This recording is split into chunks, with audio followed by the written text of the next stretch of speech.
அனைத்து தமிழ் மக்களுக்கும் வணக்கம். கொஞ்ச நாளைக்கு முன்னாடி கோயம்புத்தூரில் சிறுமி பாலியல் வன்கொடுமை செய்து கொலை செய்யப்படுறாங்க.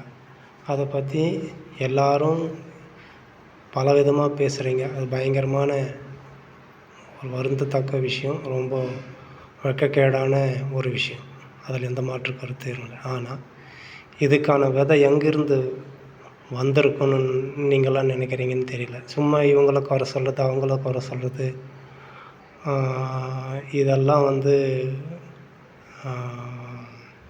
ஏற்புடையது அல்ல. என்ன அப்படின்னா, இதுக்கெல்லாம் விதை யார் போட்டதுன்னு முதலமைச்சர் அவர்களே சொல்லுங்கள்.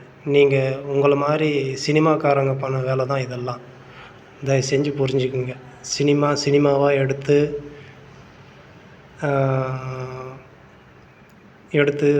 சினிமாவாக இருந்தால் பிரச்சனை இல்லை.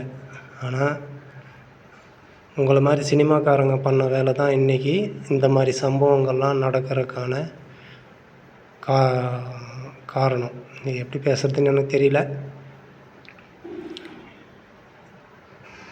சினிமா அது ஒரு 1950, 60களில் வந்த சினிமாக்கள் வேறு. அப்போல்லாம் இருந்த நடிகர்கள் எம்ஜிஆர், ஜெயலலிதா, சிவாஜி கணேசன் இந்த மாதிரி நடித்த சினிமாவுகளை பாருங்கள். அதன் பிறகு 1970க்கு மேலே வந்த சினிமாவை பாருங்கள். 1980க்கு 90க்கு மேலே வந்த சினிமாவை பாருங்கள். இதெல்லாம் பார்த்துக்கிட்டே வந்தீங்கன்னாவே இதுக்கான விதைகள் எங்கே ஆரம்பிச்சிருக்குன்னு எனக்கு உங்களுக்கெல்லாம் புரிஞ்சிக்க முடியும். இதெல்லாம் காரணம் சினிமாக்காரங்க. உங்களை மாதிரி முதலமைச்சராக இருக்கிற திரு விஜய் அவர்கள் மாதிரி சினிமா அவங்கள மட்டும் சொல்லலை. நீங்கள் முதலமைச்சராக இருக்கிறதுனால ஒரு முன்னோடியாக நான் சொல்ல வரேன்.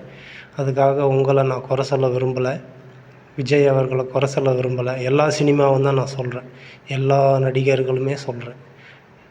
ரஜினிகாந்த், கமலஹாசன், தனுஷ், சூர்யா, இப்படி எல்லா முன்னணி நடிகர்கள் எல்லாருமே சொல்கிறான். நீங்கள் நடித்த சினிமாவெல்லாம் நல்லா உன்னிப்பாக கவனித்து பாருங்கள் எந்த லட்சத்தில் இருக்குன்னு.